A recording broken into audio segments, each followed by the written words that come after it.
perdana ya saya ini melayani. Ya, karena saya ditugaskan oleh ketua saya, Ibu Yuli. Terima kasih Bu Yuli sudah memberi kesempatan kepada saya. Ini lanjutan dari yang kemarin yang sudah disampaikan oleh Ketua Konsel yaitu Ibu Yuli ya. Jadi temanya bagaimana cara membuat hidup kita berbuah. Ya. Jadi tema ini diambil dari kitab ya dalam Injil Yohanes pasal 15 ayat 5 sampai 8 dan juga untuk paralelnya ya, jadi yang mirip dengan makna daripada Yohanes ini adalah di dalam Yeremia pasal 17 ayat yang ke-7 sampai dengan 8. Kita boleh membacanya sekali lagi ya. Kita ulangi sekali lagi boleh Bapak Ibu sekalian? Ya. Yohanes 15 pasal 5 sampai ke 8 ya. Ini perumpamaan tentang pokok anggur ya. Saya bacakan ya. Demikian bunyi firman Tuhan. Yohanes 15 ayat 5 sampai dengan 8. Akulah pokok anggur yang benar dan Bapakkulah pengusahanya. Setiap ranting padaku yang tidak berbuah dipotongnya, dan setiap ranting yang berbuah dibersihkannya supaya ia lebih banyak berbuah. Ada yang belum dapat? Sudah ya? Ya, saya lanjutkan ya yang ayat yang ketiga. Kamu memang sudah bersih karena firman yang telah kukatakan kepadamu. Tinggallah di dalam aku dan aku di dalam kamu. Sama seperti ranting tidak dapat berbuah dari dirinya sendiri kalau ia tidak tinggal pada pokok anggur. Demikian juga kamu tidak berbuah jikalau kamu tidak tinggal di dalam aku. Akulah pokok anggur dan kamulah ranting-rantingnya. Barang siapa tinggal di dalam aku dan aku di dalam dia, ia berbuah banyak. Sebab di luar aku kamu tidak dapat berbuat apa-apa. Barang siapa tidak tinggal di dalam aku, ia dibuang keluar seperti ranting dan menjadi kering. Kemudian dikumpulkan orang dan dicampakkan ke dalam api, lalu dibakar. Jikalau kamu tinggal di dalam aku dan firman tinggal di dalam kamu, mintalah apa saja yang kamu kehendaki dan kamu akan menerimanya. Ayat yang terakhir yang ke-8. Dalam hal inilah Bapakku dipermuliakan, yaitu jika kamu berbuah banyak, dan dengan demikian kamu adalah murid-muridku. Amin. Haleluya. Jadi di dalam ayat Yohanes 14 ayat 5 sampai 8 ini berbicara tentang perumpamaan ya. Jadi Tuhan Yesus sebagai pokok anggur ya. Ini memang di dalam Alkitab ini menceritakan di dalam perumpamaan ya, karena dahulu itu pertanian. Jadi di perumpamaan pertanian dalam kehidupan kita juga seperti itu ya. Di dalam Yohanes yang pasal 5 ini, berbuah adalah bukti kedekatan dengan Tuhan Yesus ya. Kita tidak bisa menghasilkan buah rohani dengan kekuatan sendiri ya. Sama seperti ranting tidak bisa berbuah tanpa terhubung ke pohon anggur ya. Hidup kita tidak akan berdampak jika tidak melekat pada Kristus.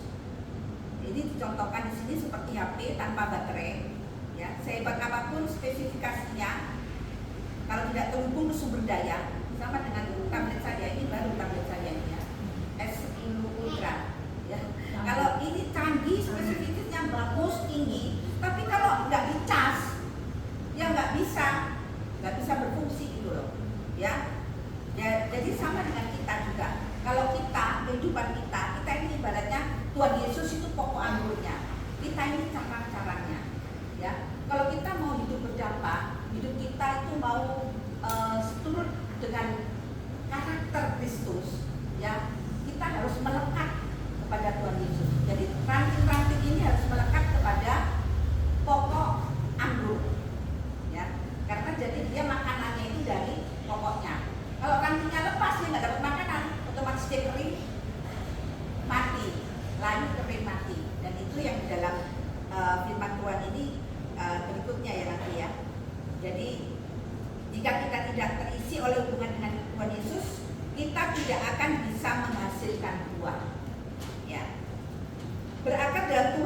membuat hidup stabil dan kuat. Hidup yang berakar dalam Tuhan tidak mudah tergoncang oleh masalah atau tekanan dunia.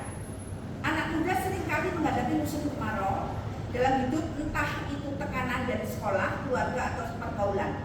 Jika kita seperti pohon yang akarnya dalam, kita tidak akan mudah layu seperti pohon yang tetap hijau. Meski musim panas datang, kita bisa tetap kuat dalam menghadapi tantangan jika kita mengandalkan Tuhan. Sama seperti pohon ya. Kalau kita pohon itu ranting-rantingnya kalau melekat pada pohon ya, walaupun daunnya itu akan tetap hijau karena dia tetap mendapatkan makanan dari sumbernya. Demikian juga dengan kita ya. Kalau kita kehidupan kita mengandalkan Tuhan Yesus ya, kita tidak akan tergoyahkan ya. Apapun yang ada di dalam kehidupan kita ya, baik suka maupun duka ya, cobaan seperti ujian seperti apapun itu tidak akan menggoyahkan kita karena kita tetap bersandar pada Tuhan Yesus ya. Saat menghadapi masalah jangan langsung panik, belajarlah untuk berdoa dan percaya ya kepada Tuhan. Ya. Jadi kelewat yang atasnya ya, berakar dalam Tuhan membuat hidup stabil dan kuat. Hidup yang berakar dalam Tuhan tidak mudah tergoncang oleh masalah atau tekanan dunia. Ya, itu tadi ya. Anak muda seringkali menghadapi kemarau dalam hidup, tak itu tekanan dari sekolah, keluarga, atau pergaulan. Ya, jadi kita bisa tetap kuat dalam menghadapi tantangan jika kita mengandalkan Tuhan. Saat menghadapi masalah jangan langsung panik, berjalan, berdoa, dan belajarlah untuk berdoa dan percaya kepada Tuhan.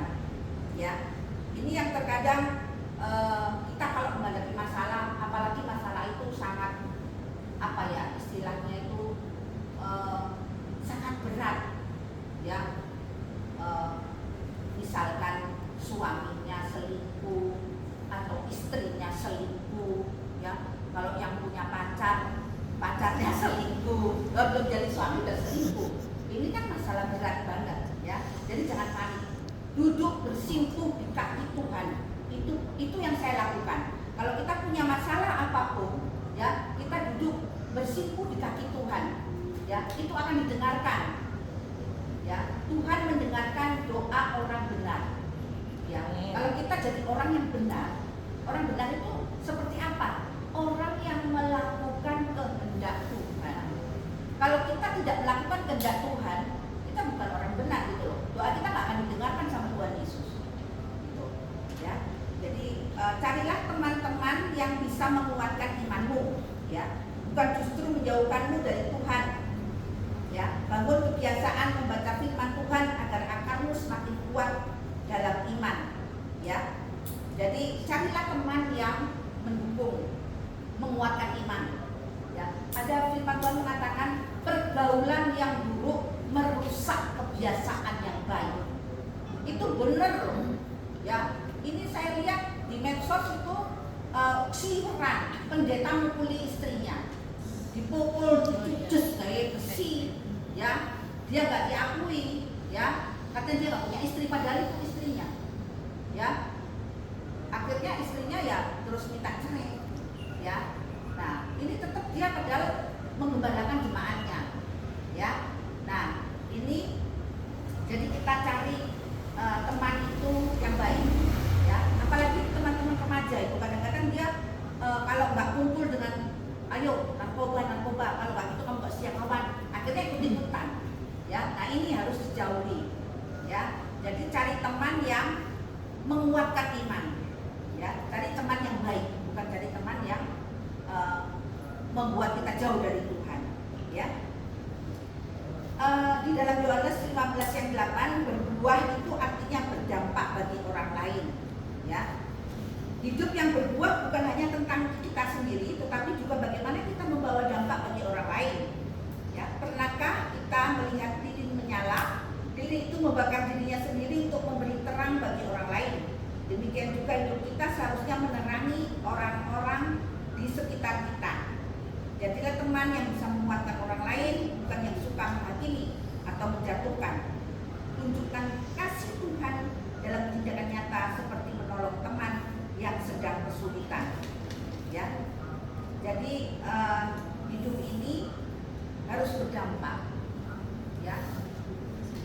berdampak itu artinya kita bisa dirasakan oleh orang lain, ya. Jadi berdampak itu kita bertransformasi, ya, diri kita sendiri mengalami perubahan, ya. Kalau hidup kita ini berdampak bagi orang lain dan kita melekat kepada Tuhan, kita bisa menghasilkan buah-buah, dan buahnya ini bukan hanya sedikit, tapi buahnya tidak akan pernah habis, ya. Jadi itu yang dikatakan firman dari ini, dan juga ini adalah paralel dengan Yeremia, ya.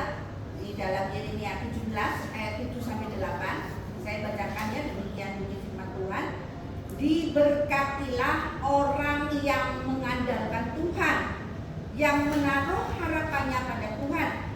Ia akan seperti pohon yang ditanam di tepi air, yang merambatkan akar-akarnya ke tepi batang air, dan yang tidak mengalami datangnya panas terik, yang daunnya tetap hijau, yang tidak khawatir dalam tahun kering, dan yang tidak berhenti menghasilkan buah. Ya, ini dari ayat yang pokok anggur ini paralel, ya, mirip-mirip, ya, maknanya, ya. Jadi orang yang kita harus tadi berada di pokok anggur, ya, kita caranya. Dan kalau di sini diberkatilah orang yang mengandalkan Tuhan, ya. Orang yang mengandalkan Tuhan itu orang yang berserah total kepada Tuhan, ya. Jadi menaruh harapannya kepada Tuhan. Kalau kita menaruh harapannya kepada Tuhan, kita akan seperti ini, ya, seperti pohon yang ditanam di tepi air. Jadi ia selalu diairi dan tanaman itu menjadi subur, ya. Kalau menjadi subur, dia akan menghasilkan berbuah banyak. Di sini dikatakan tidak berhenti menghasilkan buah, jadi buahnya terus, ya. Jadi buahnya itu seperti apa buahnya, ya? Ya, Bapak Ibu sudah seperti pertanyaan di sini, ya. Dalam keseharian, ya, ini, ya.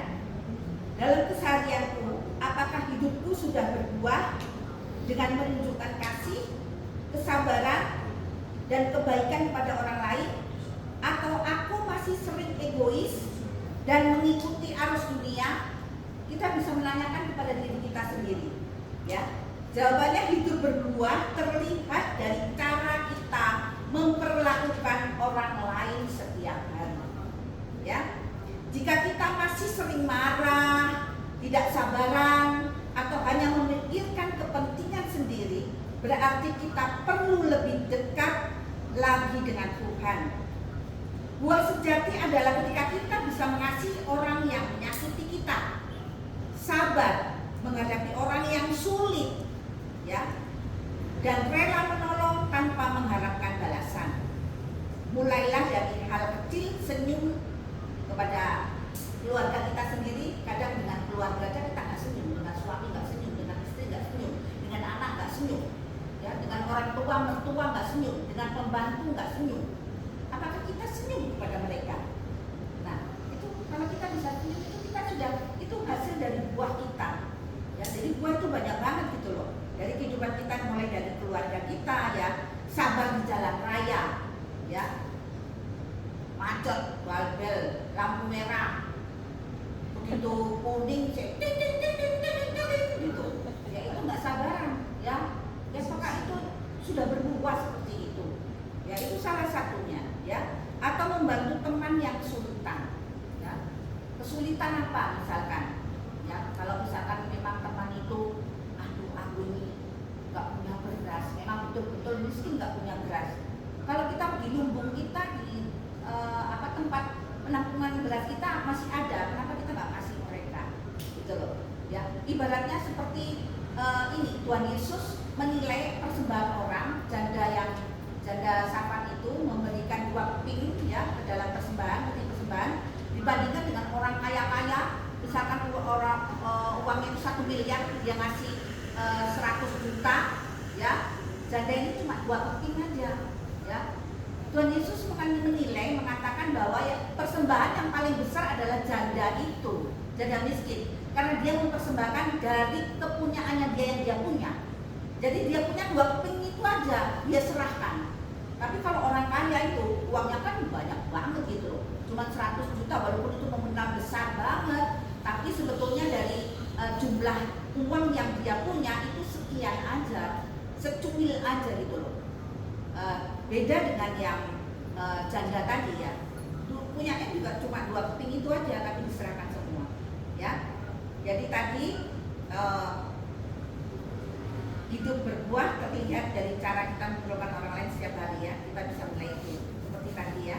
Jadi pertanyaan yang nomor 2 ya, apakah hidupku ini semakin melekat ataukah semakin jauh dari Tuhan ya, itu pertanyaannya. Jawabannya kita bisa mengukur kedekatan dengan Tuhan dari kebiasaan harian kita ya.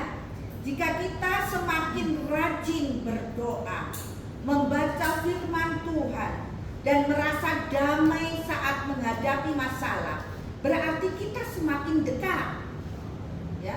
Sebaliknya, jika kita jarang berdoa, mudah cemas atau lebih suka mengandalkan kekuatan sendiri, berarti kita mulai menjauh. Kedekatan dengan Tuhan bukan diukur dari seberapa sering ke gereja ya, tapi dari seberapa sering kita berkomunikasi dengan Tuhan dalam kehidupan sehari-hari. Jadi belum tentu orang yang sering ke gereja ya itu dia dekat dengan Tuhan. Mungkin dia hanya kepingin dilihat aja, aku rajin ke gereja, pulang dari gereja dia tidak melakukan firman Tuhan, marah-marah. Seperti contohnya tadi yang pendeta itu, dia khotbah, ya khotbah baik-baik, memberkati orang, pulang istrinya dipukuli, ya, ditampar, dipukul, ditendang, ya, itu contohnya dan itu real terjadi, ya. Ada banyak orang seperti itu, ya. Di gereja, wah manis-manis, senyum, manis, ya. Tapi pulang dari gereja, anaknya juga dimarahi, pembantunya mungkin dimarahi, salah sedikit masak dimarahi, ya. Apakah kita sudah berbuah seperti itu, ya? Apa yang kita lakukan, ya? Jadi dapat disimpulkan bahwa hidup berbuah dimulai dari hubungan yang erat dengan Tuhan, ya. Semakin kita dekat, ya, dengan Tuhan, semakin mudah kita menghasilkan buah-buah kebaikan dalam hidup kita. Jadi kalau kita dekat betul dengan Tuhan dalam arti memang buah dalam gitu loh ya, bukan kita hanya ingin dipuji orang, ya, kita rajin ikut berdoa, ya, berdoa di gereja, ikut ke ibadah di gereja, ikut komsel juga, belum tentu. Kalau hati kita belum dekat dengan Tuhan, hanya ingin dipandang wah saja, ya. Jadi itu mungkin sekian ya firman Tuhan yang saya sampaikan. Bisa sharing. Tuhan Yesus memberkati.